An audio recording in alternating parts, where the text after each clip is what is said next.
sudah tidak asing lagi bagi kita. Istilah anggaran banyak sekali digunakan dalam ranah pemerintahan. Ada yang namanya APBN dan APBD. Nah, di kali ini kita akan membahas ruang lingkup APBN. APBN adalah rencana keuangan tahunan pemerintah negara yang disetujui oleh Dewan Perwakilan Rakyat. Mengandung perkiraan jumlah pengeluaran dan pendapatan untuk menutupi pengeluaran tersebut serta pembiayaan anggaran dalam rangka pelaksanaan tugas yang dibebankan kepada pemerintah.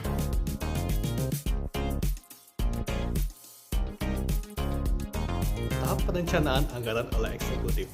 Di tahap ini, lembaga eksekutif melakukan perencanaan berupa rancangan undang-undang.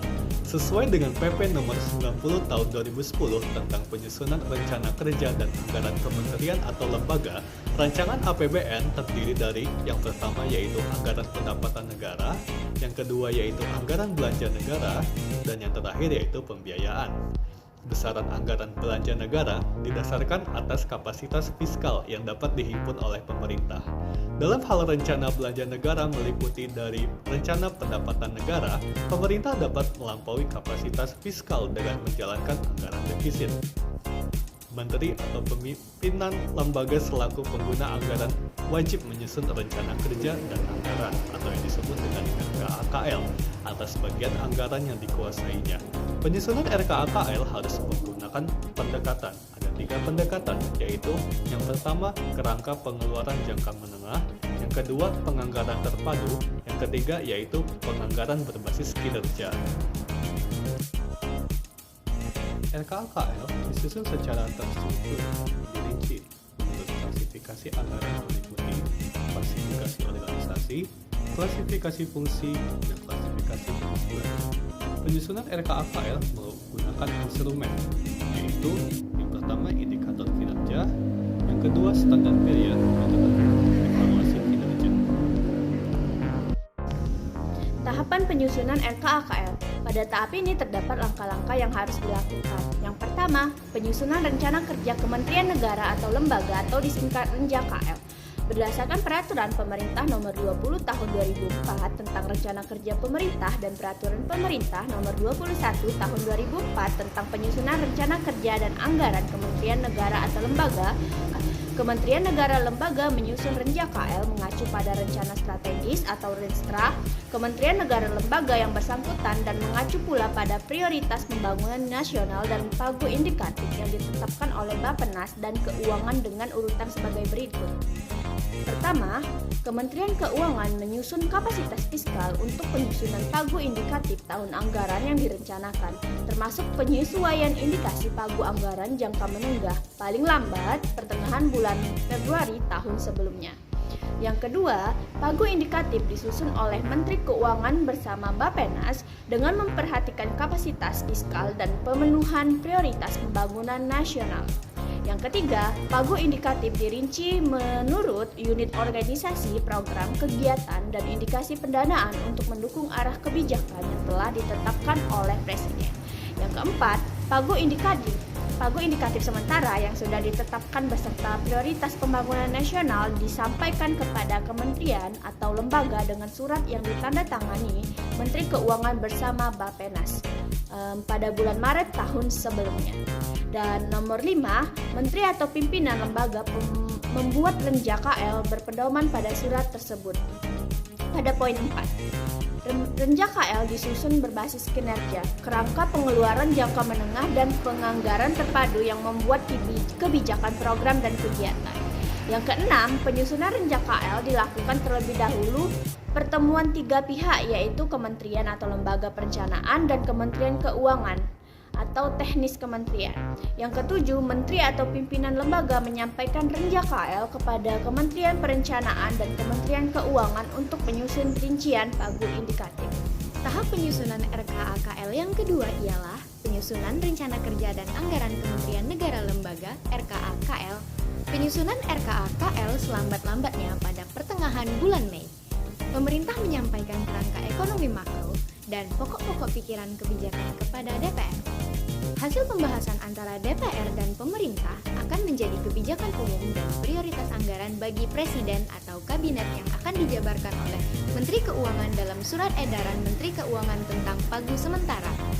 Menteri Keuangan menetapkan pagu anggaran KL dengan berpedoman pada kapasitas fiskal, besaran pagu indikatif, renja KL, dan memperhatikan hasil evaluasi kinerja kementerian lembaga pagu anggaran KL menggambarkan arah kebijakan yang telah ditetapkan oleh Presiden, dirinci paling sedikit menurut unit organisasi dan program. Pagu anggaran disampaikan pada setiap kementerian atau lembaga paling lambat akhir bulan Juni. Menteri atau pimpinan lembaga menyusun RKA KL berdasarkan 1. Pagu anggaran KL, 2. Renja KL, yang ketiga rencana kerja. Pemerintah RKP hasil kesepakatan pemerintah dan DPR dalam pembicaraan pendahuluan rancangan APBN. Yang keempat, standar biaya. Penyusunan RKA KL termasuk menampung usulan inisiatif baru sebagai berikut. Yang pertama, penelaahan RKA KL dalam rangka penetapan pagu RKA KL yang bersifat final. Menteri Keuangan mengkoordinasikan penelaahan dalam forum antar kementerian atau lembaga dengan Kementerian Keuangan dan Kementerian Perencanaan. Yang kedua, penelaahan dilakukan secara terintegrasi yang meliputi kelayakan anggaran terhadap sasaran kinerja yang direncanakan, konsistensi sasaran kinerja atau lembaga dengan RKP. Dan yang terakhir, yang ketiga, penelaahan diselesaikan paling lambat akhir bulan Juli. Tahapan penyusunan RKA KL yang ketiga yaitu penyusunan anggaran belanja.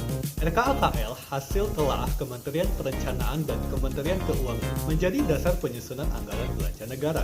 Belanja negara disusun menurut azas bruto, yaitu bahwa tiap kementerian negara atau lembaga selain harus mencantumkan rencana jumlah pengeluaran, harus juga mencantumkan perkiraan penerimaan yang akan didapat dalam tahun anggaran yang berjalan. Yang keempat, yaitu penyusunan perkiraan pendapatan negara. Penentuan perkiraan pendapatan negara pada prinsipnya disusun oleh Kementerian Keuangan, dibantu Kementerian Perencanaan dengan memperhatikan masukan dari kementerian negara atau lembaga lain, yaitu dalam bentuk perakiraan maju penerimaan negara bukan pajak atau PNBP. Yang kelima, yaitu penyusunan rancangan APBN. Di sini ada 5 tahap, yaitu Kementerian Keuangan menginput RKA KL hasil penelaah untuk digunakan, yaitu berupa bahan penyusunan nota keuangan, rancangan APBN, dan rancangan undang-undang tentang APBN. Yang kedua yaitu dokumen pendukung pembahasan rancangan APBN. Lalu tahap kedua masuk kepada pembahasan nota keuangan, rancangan APBN dan rancangan undang-undang tentang APBN dalam sidang kabinet. Yang ketiga yaitu nota keuangan, rancangan APBN dan rancangan undang-undang tentang APBN disampaikan oleh pemerintah kepada DPR pada bulan Agustus. Tahap yang kedua yaitu tahap persetujuan anggaran oleh legislatif atau undang-undang APBN. Pada tahap ini, nota keuangan dan rancangan APBN beserta himpunan RKA KL yang telah dibahas dalam sidang kabinet disampaikan oleh pemerintah kepada DPR selambat-lambatnya pertengahan Agustus untuk dibahas dan ditetapkan menjadi undang-undang APBN selambat-lambatnya pada akhir bulan Oktober. Nah, penyelesaiannya sendiri melalui beberapa tingkat. Yang pertama, tingkat 1. Pada tingkat ini, penyampaian keterangan atau penjelasan pemerintah tentang rancangan undang-undang APBN dalam pidato Presiden pengantar rancangan undang-undang APBN di depan sidang paripurna. Tingkat kedua, dilakukan pandangan umum dalam rapat paripurna DPR, di mana masing-masing fraksi mengemukakan pendapatnya mengenai rancangan undang-undang anggaran pendapatan dan belanja negara atau RUU APBN. Dan keterangan pemerintah, jawaban pemerintah atas pandangan umum tersebut biasanya diberikan oleh Menteri Keuangan. Tingkat ketiga. Pada tingkat ketiga ini dilakukan pembahasan dalam rapat komisi, rapat gabungan komisi atau rapat panitia khusus, yang mana pembahasannya dilakukan bersama-sama pemerintah yang diwakili Menteri Keuangan. Tingkat keempat. Pada tingkat keempat ini diadakan rapat paripurna DPR yang kedua. Pada rapat ini disampaikan laporan hasil pembicaraan pada tingkat ketiga tadi. dan pendapat akhir dari masing-masing fraksi. Selanjutnya, DPR menyetujui RUU APBN. Pada kesempatan ini, DPR mempersilahkan pemerintah yang diwakili oleh Menteri Keuangan untuk menyampaikan sambutannya berkaitan dengan keputusan DPR.